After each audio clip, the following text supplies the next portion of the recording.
invest in and follow principles. That has proved to be pretty successful. This landlord's gonna make almost $2 million over the next 12 years for doing something one time. And that's like residual. This guy's got another 7 retail spaces and he's got 10 stories of apartments above it. And I'm like, man, I'm on the wrong side of the coin, right? I need to own real estate, not broker it. You start doing deals that are absolutely life-changing, like that put you on the path for intergenerational wealth.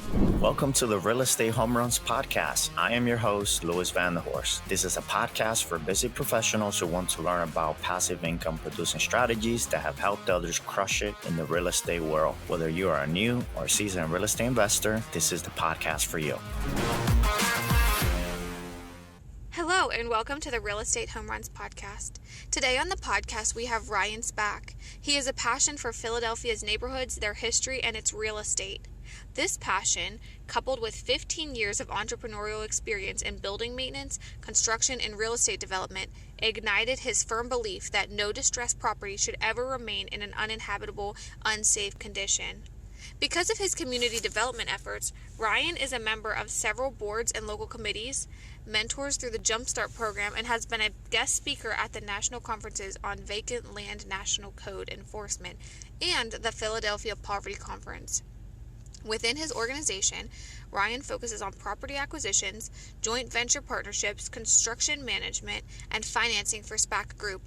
Over the past 4 years, Spak Group has organically tripled in size with 140 plus residential and commercial units under management and another 71 units under construction, in development or planning. Ryan loves being a resident of West Philadelphia, but even more, he loves being married to his wife Jessica and being a father to his daughter Charlotte. When not engrossed in matters of brick, Ryan is a fanatical basketball enthusiast, bleeds Flyers orange, loves saving animals from a cold Philly night, and is quite nuts over 80s memorabilia, especially movies and television shows. We are so excited to have him on the podcast today for this great conversation. All right, welcome back to the show, everyone. Today we have an exceptional guest, Ryan Spak. Ryan, thank you for joining us. You're welcome. My pleasure.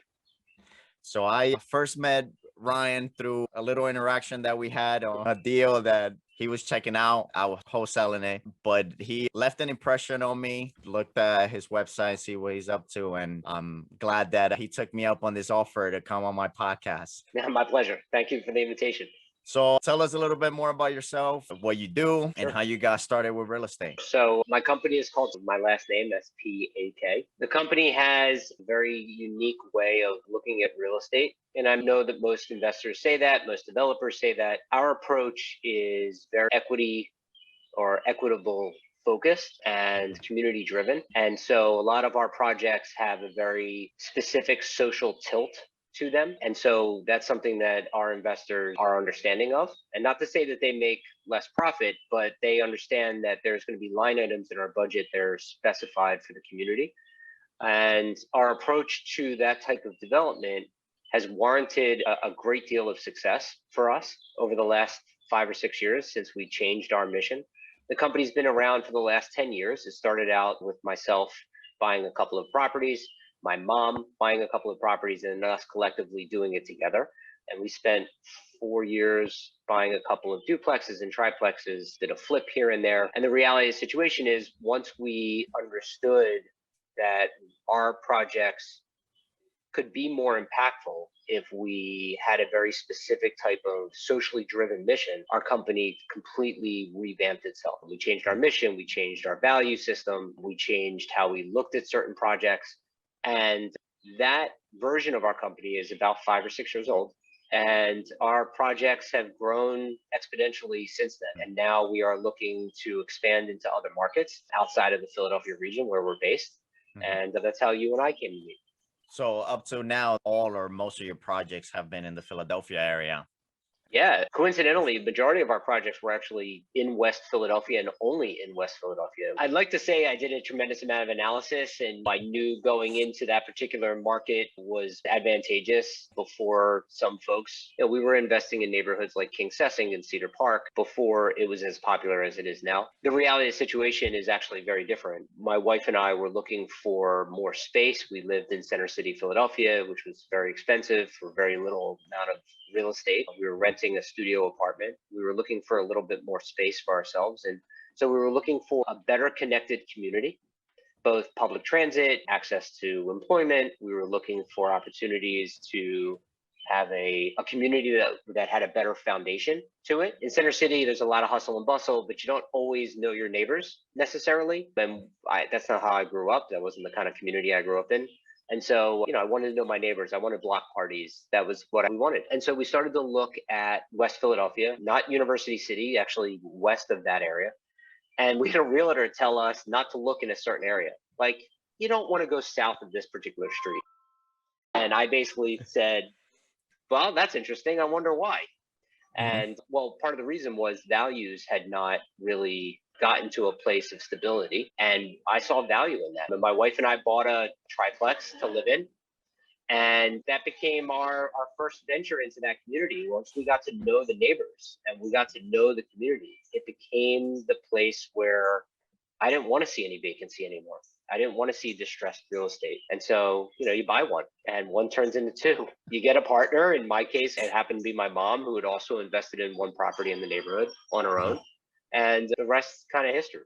Yeah. So it's good that you guys got your feet wet through house hacking, so to speak. Yes. That wasn't the cliche term back then or the trend, but people just did it, and it makes sense. I think it's something special about living in a place that you're also investing in, getting to know people in that community, understanding that local market, and seeing the potential in it, because you live there, you see it. Yeah, it set the stage for how we work with other communities now. So we did a project in a neighborhood called Strawberry Mansion, and one of the first phone calls that we made was to the local Community Development Corporation, which is a nonprofit that deals with affordable housing and deals with social economic issues. And we toured our project with them and had a very, very specific conversation about what did they know that the community wanted, what were their concerns. And this is before we even finalized our purchase. And so that kind of approach came from first living in a neighborhood and seeing that we were the first white family to move back onto that block in 45 years. Right. And getting to know those neighbors who had been there for 2-3 generations and have conversations with them about really what their concerns were. There's no way to stop development from happening, especially in a neighborhood that's well connected to public transit, job opportunities. It's impossible. And so the question becomes, how can you build better? How can you build more inclusively? And so that takes time and it takes conversations. And so, we're looking in other markets now. And so we're doing the same dance. We're having meetings with political leaders. We're having meetings with community groups. We're looking at where they think the need is, because my guess is, and what we've found to be true, if we can meet some of those needs, usually our projects are more successful. And you get more cooperation from them because you're investing it Sometimes. in the ballpark. Not all the time. Sometimes. Okay. Yeah. Sometimes there have been projects where we felt that there was more value in the way we wanted to operate the building, and the community didn't like that. We have one particular incident where we had partnered with a veteran nonprofit. The idea was to build 18 handicap accessible 1-bedroom apartments with an elevator in a 12,000 square foot warehouse that had been zoned single family, because that makes sense. And you're talking about 18 veterans. Usually they're older. They don't have vehicles. It's not like they're bringing their spouses with them. They're coming from previously homeless programs. They're coming with social service wraparound programming, attached to each apartment. But we were going to lease the whole building to them. And the neighborhood fought us. Wow. They felt that 18 units was too dense, that it was too many people. And it turned out that we got 14 units. And 4 of those units ended up being 4-bedroom apartments. And so even though it's 14 units, the building's way more dense than 1-bedrooms. And that was a really critical lesson for us, is not the best use of that building. And at the end of the day, we didn't check the box of actually helping people that need housing. And so, that was a very hard lesson to learn. We did not ask why they didn't want 18 veterans in that building. So they lost. We got a building that at the end of the day, although profitable and functions just fine financially, to not bridge that gap in community. We have not failed that way since. That was a couple of years ago. But the 2 lessons of living in that community and dealing with that particular zoning issue taught us some really valuable community engagement stuff. Thanks for sharing. Yeah, I think those principles and strategies can change all the future deals that you're going to be doing. They have. We can tell you the project that we worked on after that fact, we treated it very much like a political, politicians, they door knock, they send flyers, they hold community rallies, and they do that all before election day. Well, we treated our zoning hearing like it was an election day. And so we door knocked, we dropped flyers, we held multiple community meetings, both privately with organizations and publicly with the community. We did all of that before we even finalized it, and we fixed the problem that we had on the previous building in terms of the neighborhood not supporting what we were trying to accomplish. So yeah, I mean, it takes a tremendous amount of time to put a building, and when you're in need of a zoning variance and you need the community's assistance, it takes even more. Yeah, it takes a whole tribe to get it to work. Yeah, and you need to respect that process. You need to respect the community and the fact that they've been there before you. And if you don't, then you get the kind of adversarial relationships you read about in the newspaper, and we don't like those. We want to stay away from that stuff. So tell me about one of the deals you guys have done, how you found this, how you were able to fund the deal, and what you did to increase the value of it. Well, I mean, I guess we can talk about the project that we're working on right now, which is Wade Flats. So the Wade Flats project is an inclusionary housing. And by definition, what that means for us is that we have affordable housing in this project that is deed restricted for the next 50 years. And sorry, what does it mean to be deed restricted? No, that's a great question. It means that if the property is foreclosed on, if the property is changed in any manner, the designated affordable units remain affordable by their definition. And in this case, the definition is 50% area median income for our region. So they'll remain at 50% AMI for the next 50 years. So I sell this to the next owner, has to take on that same responsibility of affordability. Gotcha. So it's basically, we make a promise to the community and to the city of Philadelphia, but the question is, how do they know that we're going to keep it? You put in a legal document filed against the deed and filed against the title of the property in order to ensure that that affordability stays there. Now we're taking it one step further. There are units in this project that are not deed restricted that are also at affordable rate. We're taking that a little further than what the inclusionary requirements are, and we're doing that because of who we are, what our relationship is with the neighborhood, what the neighborhood actually wants to see. And so that's something that we're doing. But Wade Flats was a project that we actually found on the open market. It came live through a national commercial real estate brokerage firm called Binswanger. It came live on a Friday afternoon at like 3 o'clock in the afternoon. And when you know your market, and especially when you know your sub marketplace, and I mean, you put a pin in a map and you know within 5 blocks what that world looks like. Or if you think about Wilmington, Delaware, it's such a small city, that radius, that submarket might only be 2 blocks wide and 3 blocks long. In Reading, maybe the same thing. In Allentown, maybe the same thing, right? And so when you know your submarket incredibly well, you can make decisions really, really quick. And when some folks think that that's luck, it's not. It's the old adage that luck is created through preparation. Well, we knew our submarket. We knew the zoning laws, and we knew the submarket. And when this property came live at 3 o'clock, we had an offer in over asking price with no contingencies within less than 4 hours. We were prepped, we were ready. This particular seller happened to be Comcast, like big old Comcast, who saw the land as a massive liability. But because of the way Comcast operates, they have a very specific manner in which they want to receive sales agreements. And so that delayed us locking this thing in until the following Monday. And then it took a long time to close because of environmental studies that Comcast didn't want us to complete that we required of them.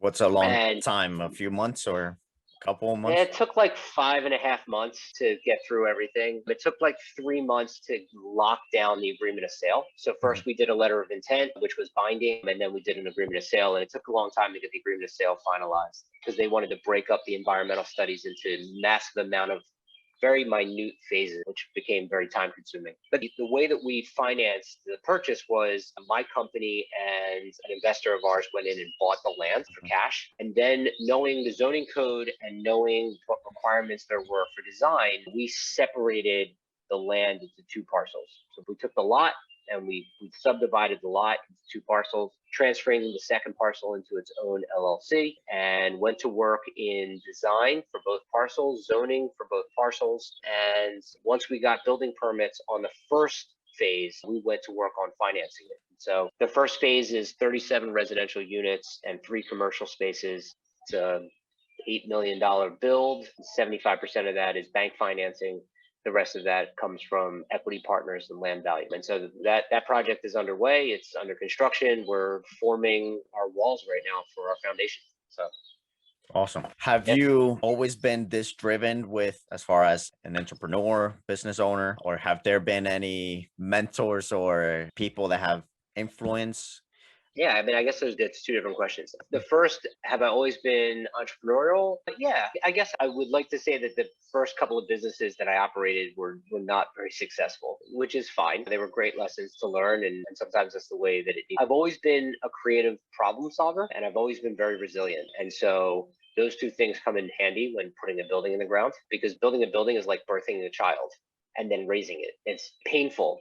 And you do it with love. Teenage years still painful? Yeah, it sucks. You do it with love and you do it with passion, but it's painful. And a lot of sleepless nights. And you always wish for the best, but there's always something that goes wrong. There is always something that you need to work on. So I've always been entrepreneurial from that standpoint. In terms of passion, yeah, I've always been a very passionate human in general. My passion for what I love about real estate and the way that we approach it, that is part of the reason I get up. I sincerely enjoy the way that we approach the game of real estate development. And I sincerely enjoy the political piece of community engagement is really something that I enjoy a great deal. So I enjoy having tough conversations about gentrification, and I enjoy meeting folks from a community that's been predominantly Black for the last 50 years and coming in as someone who doesn't look like that, who has access to things that community usually doesn't have, and giving them my access. So, I hold mentee calls once a month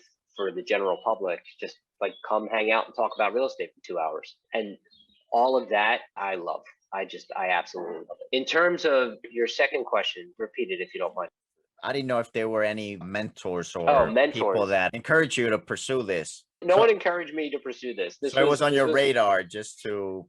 Yeah, I always liked real estate. Got it. I dipped my big toe into being a realtor for like 6 months in my early 20s. The only job I ever got fired from. Shout out to David Krieger at Coldwell Banker. I love you, man. He and I are still friends, but it was definitely not a job that I should have been in. I tried to do that. I worked for a developer for a little while who just taught me how to do a lot of things not the right way. So I dabbled in it for a while, but I never really found my thing. I never found a grounding in it. And I'm not necessarily sure that I had any mentors at that time. When I got into this, it was my own, but as the company has expanded, as the company has grown, as my experience has grown, I have taken on mentors, friends, business partners who have bought into our mission, bought into my passion, and who have immensely supported both my personal efforts and my career's efforts and my company's efforts, both financially and through their time and energy. So didn't necessarily have them to begin with, but I most certainly have them now. Good. What are your long-term goals with Spak Group and what you're doing? Where do you see things going? In what time frame? It could be 5 years, 10. Yeah, I mean, some of the projects we're working on, Wade Flats probably won't be finished for 18 months. The first phase, the second phase doesn't start until October. It probably won't be done for another 15, 18 months, right? My future is somewhat planned to some degree. We're working on 5 other projects right now. They're in the pipeline in some phase of development or design. And so from that perspective, we can see that kind of growth. The reality of the situation for us, the short-term goal is stability with internal systems. The project that we're wrapping up right now, 5050 Baltimore Avenue, taught us a great deal of how to manage our internal construction schedules and our staff. Wade Flats has been a testing ground for a new system, and it is working better, but there's still a tremendous amount of refinement. So short-term goals are about solidifying those systems, giving autonomy to our staff so that they can operate without having to ask management a million different questions, all of those things to build. So in the short term, that's our main goal. In the long term, at least for the next 5 years, it's about One of those goals is to find another market outside of Philadelphia. And then the other pieces to that growth is about expanding on our inclusionary housing developments. How do we build affordable housing without public subsidy? And how do we connect to communities and nonprofit organizations to help support that mission? And so I would say at least 3 out of the 5 projects that are in design or development all have community-based partners to them. Good. Who also have some skin in the game and they know the community. Yeah, I mean, we're in conversations. We got a green light yesterday to draft an LOI with a local congregation in West Philadelphia who owns a piece of land that is zoned for multifamily. And they have a church building where their congregation prays and has events and meets with the community. They are looking for an additional revenue source. They're looking to, how do we, as an African-American congregation, how do we take advantage of what we own, right? And the best way to stave off gentrification is to own your own neighborhood. And so they're looking collectively for a partner who can not only develop the project and potentially build the project, but finance it and kind of navigate everything that needs to be navigated to get a building out of the ground. Yeah, we have another property, another family, second generation company. The kids are now involved. So it's going to be a third generation African-American owned company in West Philadelphia. They are looking to expand. They need office space. They don't know how to pay for the office space. So they are hiring us as developers to build them and navigate the process of building a bi-level office with apartments to help pay for the construction of the office space. We're not the owners of that project. We are just getting involved from the development side of it. These kind of community-based projects are awesome. And so the continual expansion of that over the next 5 years, I think, is a real wonderful growth opportunity for us, because both of those projects, we don't have to spend any money to buy the real estate. That's awesome. So I'm willing to own 10% of a project instead of owning 100% of the project, to do these type of community-based partnerships where we bring our expertise and they bring the land that they own. And so hopefully those continue to bear fruit. Yeah, especially with how things are nowadays. That's with the racial things that we hear. I think that's a good partnership there and empowerment that's happening.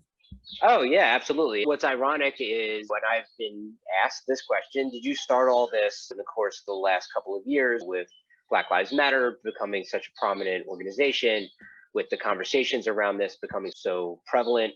The answer is no. We actually started this years ago, long before any of that was relevant. Yeah. And I'd like to say that as an educated young white guy, that I knew that these things were prevalent and that these things were there.